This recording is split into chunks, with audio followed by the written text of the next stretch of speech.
My mother-in-law is like a parasite, right? Kinda like a leeching freeloader. I couldn't even force a smile as my once sweet daughter-in-law, Natalie, and my own son, Harry, ridiculed me in front of our relatives. Harry has changed since marrying Natalie. Or maybe, his true colors are just showing now. Somehow, I've become disliked by both of them. Ahaha, Natalie's absolutely right. My mother-in-law clapped gleefully. Here I am, not working because I'm taking care of her, and instead of gratitude, I get this treatment. I wonder if there's any point in me being in this house. I guess I'll quit being a mom then. I blurted it out without thinking. What? Everyone in this house harbors selfish secrets. I've been a piece of this family, but the very moment there's the lack of that piece, it'll all start to fall apart. I'm Mirabelle, a homemaker in her 50s. I was thrilled when my only son got engaged. I'm Natalie. Since my parents divorced and I don't have a mom, I'm so happy to have a real mother now. That's what she said when we first met, all bright and cheery. She's a decade younger than Harry, still in her early 20s. Such a lively and honest girl. Later, Natalie invited me out for a meal. It was close to Mother's Day, and she said it was a celebration. We enjoyed a meal at a slightly fancy French restaurant, where I even heard some complaints about Harry. It seemed like Natalie and I could really become like a real mother and daughter. But when it came time to pay, neither Natalie nor Harry made any move to open their wallets. I don't want you to hold back, eat whatever you like, Natalie had said at the start, so I had assumed they were treating me. I hurriedly paid the bill. Ah, that was delicious. Thanks for the meal, Mirabelle. Yeah, it was great. Let's do this again sometime. Yay! Next time, let's have pizza. Harry never once asked me out for a meal for Mother's Day. While I felt a bit uneasy, Natalie's thoughtfulness genuinely made me happy. Then, as the wedding preparations progressed, they made an unexpected proposal. Can we live with you, Mom? I was astounded by the sudden suggestion of moving in together. I never thought a daughter-in-law would want to live with her in-laws, not in the past, nor now. I had lived with my husband's parents when I got married, so I knew how hard it could be. But it was a decision made after discussing with Harry, and Natalie was eager too. When I consulted my husband, Tom, he wouldn't look at me and didn't say a word. Since he didn't seem upset, I guess that means it's okay. Also, my mother-in-law lives with us in our home. She was all for Harry and Natalie moving in. She's always doted on her grandson Harry, so it's a natural reaction. Tom, my husband, is a traditional patriarch, a commanding figure. He's someone to be respected. And his mother, my mother-in-law, she's like a deity. If these two agree, I don't have any right to object. However, there's just one little problem in our house. Gosh, another bland and tasteless meal. When are you ever gonna grow as a homemaker? This is the usual scene at mealtime. During meals, my mother-in-law always sighs heavily and makes snide remarks. The bland taste of the food is due to me being considerate of her illness. I care for my mother-in-law, who has trouble walking, day and night, often waking up to assist her to the bathroom. And I drive her to the hospital 3 times a week. I work tirelessly for her, day and night, yet my efforts are never acknowledged. Once, I talked to Tom about it. What if we have your mom go to a day rehabilitation a few times a week? She could make friends and it'd be a nice change of pace. Tom didn't respond. He just glared at me for a mere 2 seconds, then turned his back without a word. In other words, the answer was no. When I got married, the male priority atmosphere was still in the air at home unit. Various forms of harassment and strict discipline weren't really questioned back then. Times have changed, but Tom and his mother's mindset is still stuck in the past. I secretly have hopes for Natalie. She might bring a new breeze into our home. Having struggled with mother-in-law issues myself, I don't want my daughter-in-law to go through the same. I'll protect my precious Natalie from my mother-in-law. If I'm careful, we should be able to build a good relationship. And so, with Harry and Natalie joining, life for our family of 5 began. Hey, Mirabelle. Natalie approached me, flustered, first thing in the morning. The laundry. This is unbelievable. What's wrong? Why did you wash my clothes with your husband's? It's disgusting. I can't stand it. Wash them again. Even if you rewash them, it feels gross. Natalie was ranting while I hung the laundry. Oh, sorry about that. Please wash my clothes separately. I'd rather not even share the same washing machine. I guess washing clothes with a middle-aged man who was a stranger until recently might be off-putting. I realized I hadn't been considerate enough. But I never expected Natalie to be so particular. She usually just throws her underwear and fancy clothes in the laundry basket, leaving socks and pants wherever. It's better than being awkwardly considerate, right? I had my thoughts about Natalie's attitude, but I convinced myself that she was opening up to me. But Natalie's attitude feels different from just relying on her mom. Hey, Mirabelle. Can you make my lunchbox more colorful? If you look on the internet, you can find pictures of cute lunchboxes. Please do your homework. I'm embarrassed by these old-fashioned lunchboxes. I've been making lunchboxes for Natalie to take to work every morning at her request. I was thanked only the first time. Now it's all complaints like, don't use those tacky aluminum cups or the simmered broccoli is the worst. She always demands a lunchbox that looks good in photos. Not just for Natalie, but apparently, I'm expected to put the same effort into Harry's lunchbox too. Harry seems content as long as his stomach's full, but I still make carrot shapes into hearts, as Natalie wants. I have to prioritize my daughter-in-law's feelings. It's natural for a young person like her to have different tastes, so I should be the one to adjust. The laundry, cooking, everything around the house is left to me, increasing my workload since they moved in. I felt awkward entering the couple's bedroom without permission, but on the third day of living together, Natalie scolded me. Don't you think you should clean our room without being told? You're a full-time housewife, right? Cleaning is your job, isn't it? What are you slacking off for? This is why people who don't work outside are no good. Harry and I are working hard outside, so you should at least take care of the house. It's only been a week since Natalie moved in. And I'm already exhausted. My mother-in-law, whom I was worried about, is lenient with her cute granddaughter-in-law. Sometimes she calls Natalie to her room and gives her some pocket money. Despite my resolve to protect Natalie from my mother-in-law, the two have become quite close. Yuck, today's dinner is inedible again. It's sad to see Grandma eat such bland food just because she's sick. Isn't that discrimination? Mirabelle, you're so mean. Here, Grandma, use some tomato ketchup. Ah, Natalie, you're so kind. Compared to that demonic wife, you look like a goddess. I'm so grateful. A month into living together, it's like there are two mothers-in-law making snide remarks, and I feel more and more alienated. Natalie comes home from work, dropping her bag in the hallway, her jacket in the corridor, and her rolled-up tights in the living room. Yet, she points out any chores I haven't done. Huh? There are dishes in the sink. Oh.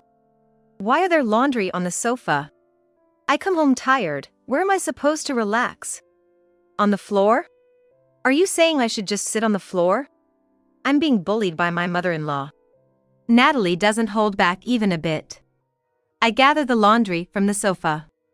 Sorry. I got held up at the hospital today and couldn't get around to the housework. Ah, so you're blaming Grandma? Poor Grandma. Then Harry, who had already returned home, joined in. Mom, you've always been cold to Grandma, haven't you? What? I was shocked by Harry's words. I've been caring for my mother-in-law since Harry was in middle school. Caring for her, sharp in mind but physically impaired, was tough and drained me both physically and mentally.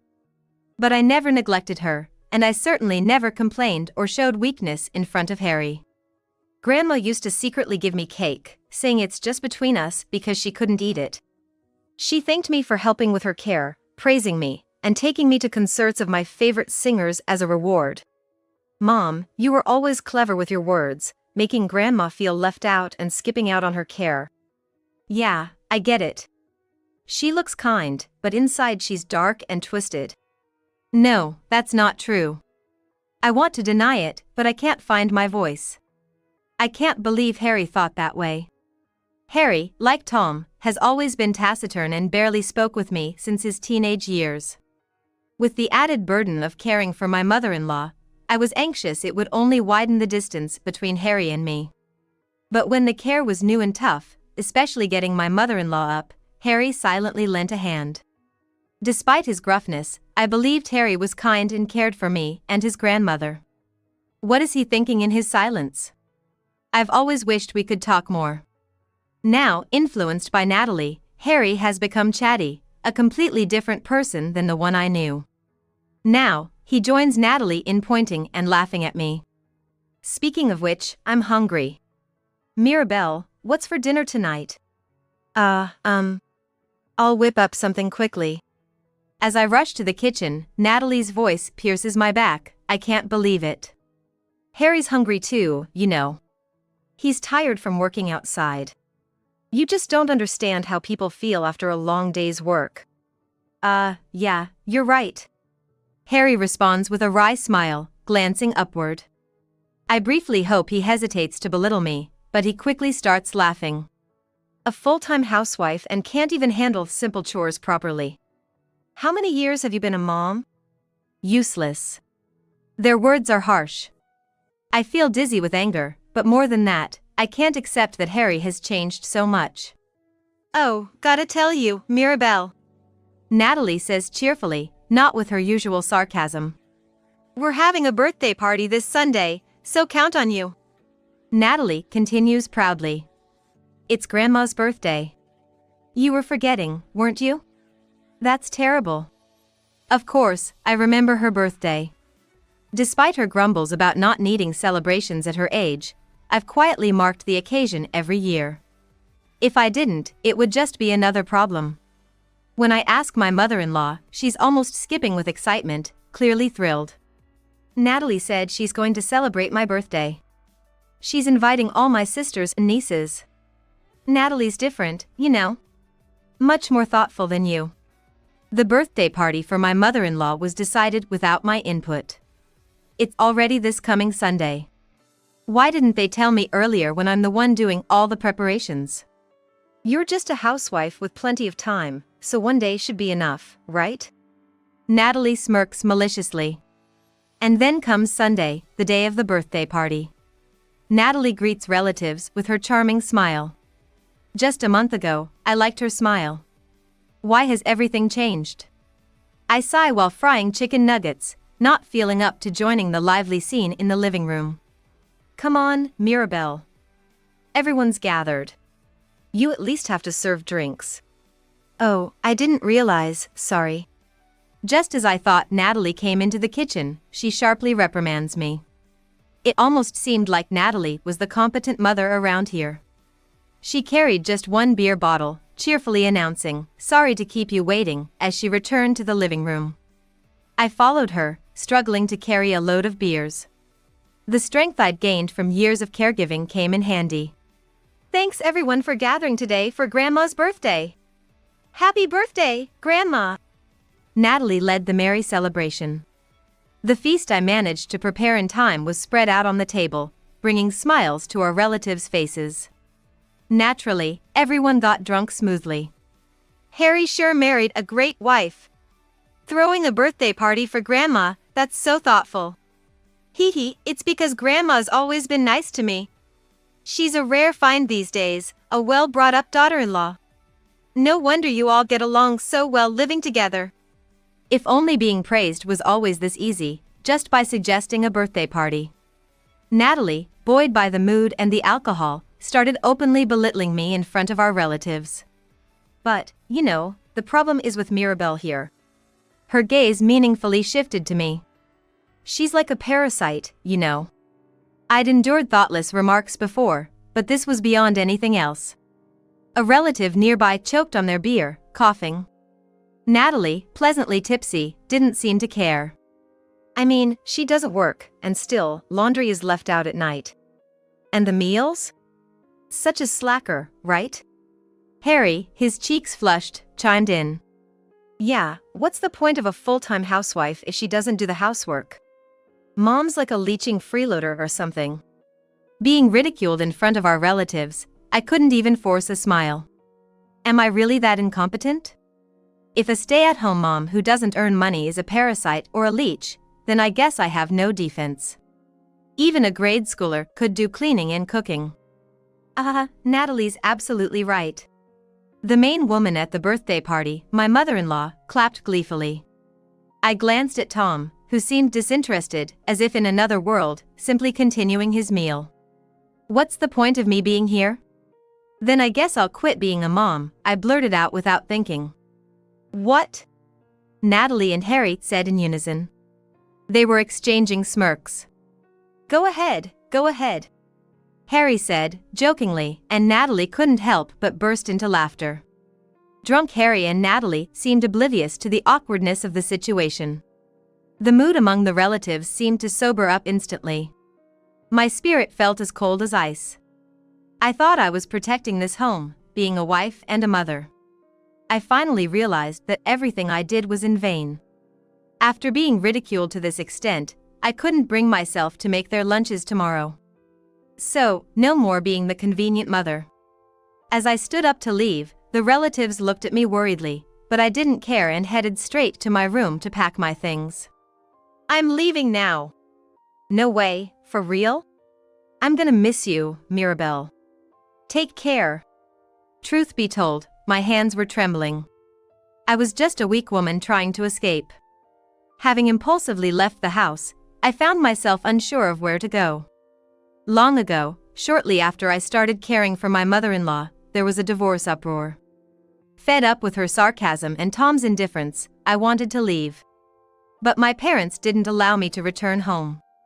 It's not like he's beating you or not providing for you, right? My mother had said, not seeing it as a significant problem. Back then, a man not being a drunkard or in debt was considered a good husband.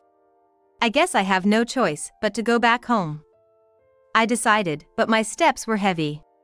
Surprisingly, my parents welcomed me warmly. Mirabelle, are you okay? You look so worn out. My mother's wrinkled hands gently caressed my face. Glancing sideways, I saw my reflection in the hallway mirror, looking like an old woman. My cheeks were sunken, my eyes hollow, and my back unnaturally hunched. I was appalled at the ugliness, unrecognizable for someone in their 50s. I told my parents about what happened at home. I had gotten used to my mother-in-law's sarcasm and Tom being virtually absent. But being treated so dismissively by Harry and Natalie, and the gap between my expectations and reality, was too much to bear. You being tormented by your daughter-in-law instead of the other way around?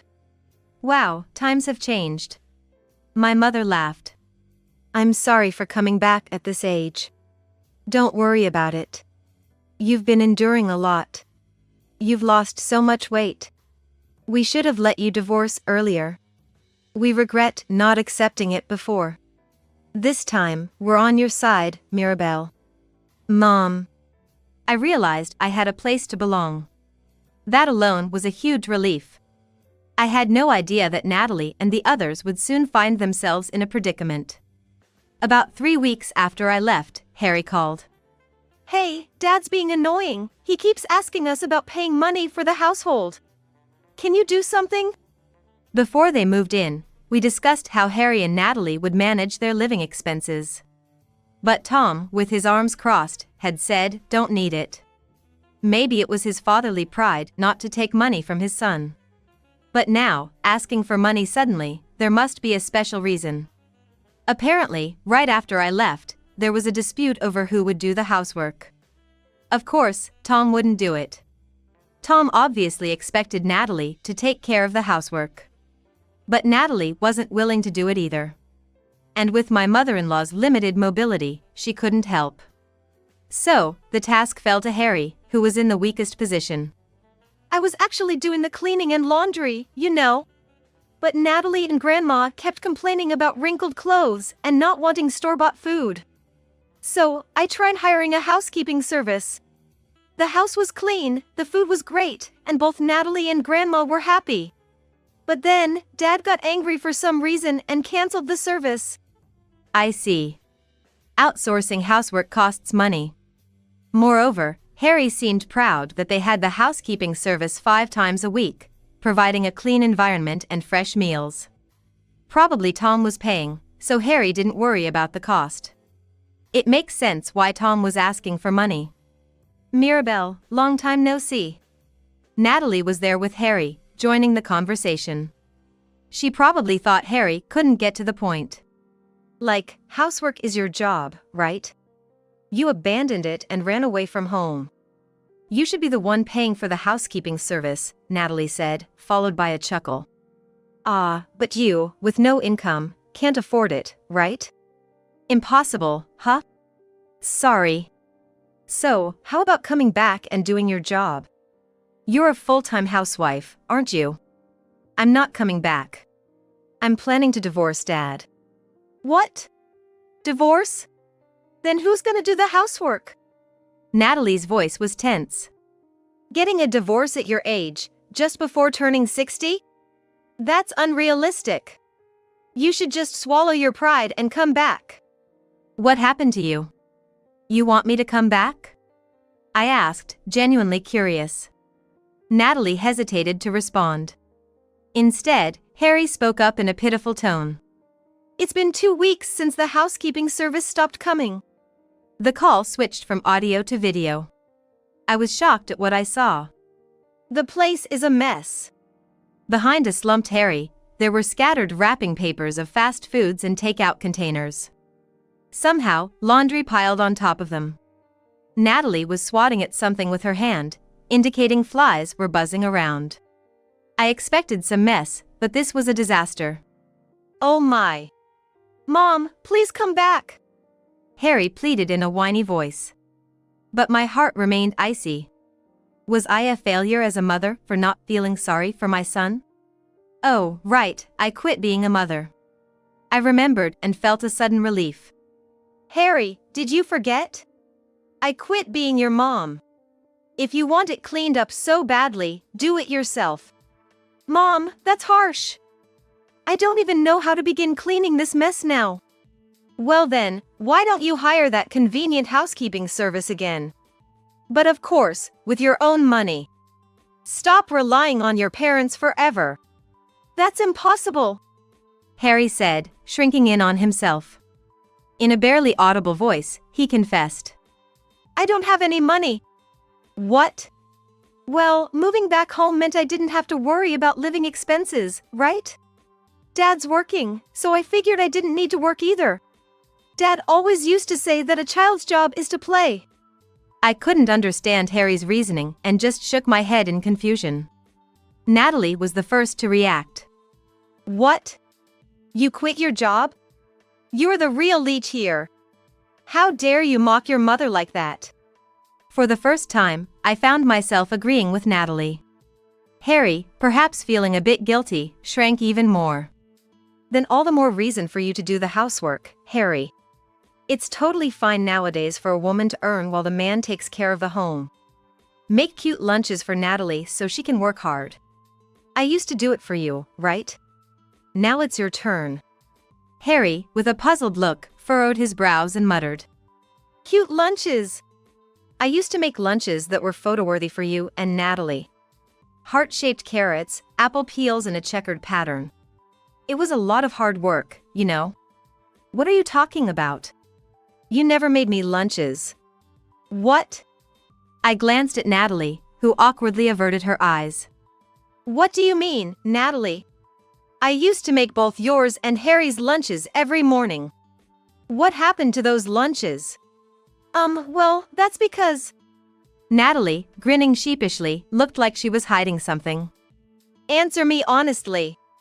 As I raised my voice, Natalie clicked her tongue.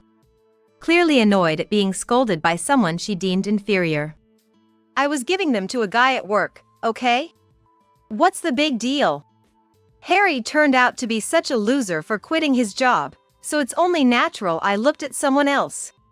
I'm not at fault. Knowing about Harry being unemployed only just now, that excuse doesn't hold up, does it? Natalie bit her lip in frustration. You've been cheating? Natalie had married Harry, older and seemingly indulgent. It seemed like she saw me as a housemaid and Tom as a piggy bank. Content with an easy life, yet not wanting to let go of her young love interest. Her idea was to balance a stable family life with an exciting romance. Do you still love me? Creepy. Stay away from me. Cheating's a lie, right? It's only me, right? Natalie? Natalie? Natalie? Harry approached Natalie with a crazed look. These two, each with their own secrets, were in a way perfect for each other. Don't touch me, you freeloader! What did you say, you floozy? I'm your husband.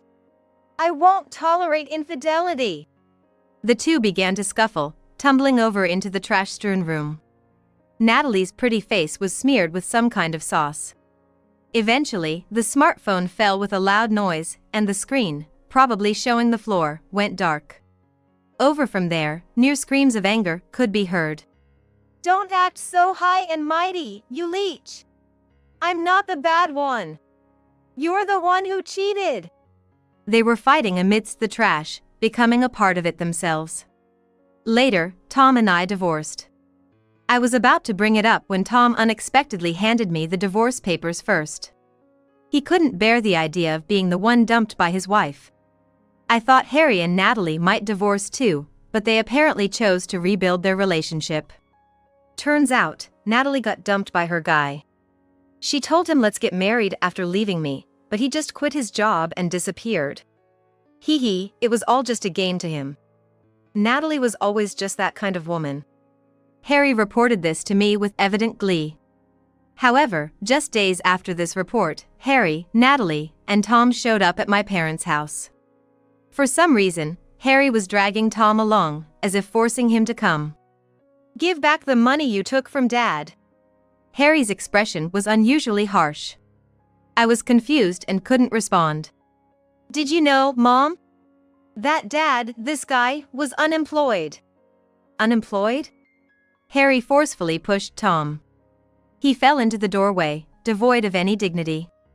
He retired early last year. He could have worked another 5 years. Quitting like that is just crazy. I was shocked. Tom had maintained the same routine for decades. Dressed in a suit, leaving the house at the same time every morning. Sometimes he even had overtime or went out for drinks.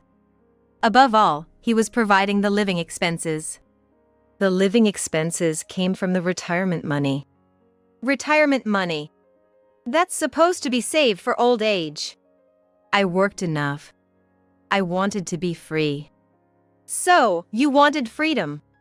While dumping the burden of your mother-in-law on me, you enjoyed your freedom? Tom hung his head, defeated. Harry, fuming, continued. That's why you need to return the money you took when we divorced. What are you talking about? I haven't received any money from him. We've been struggling with the property settlement. Then why is Dad so broke? He said you took the money. It's obvious. He spent it all himself. He quit his job last year, right? Where was he spending his time during the day?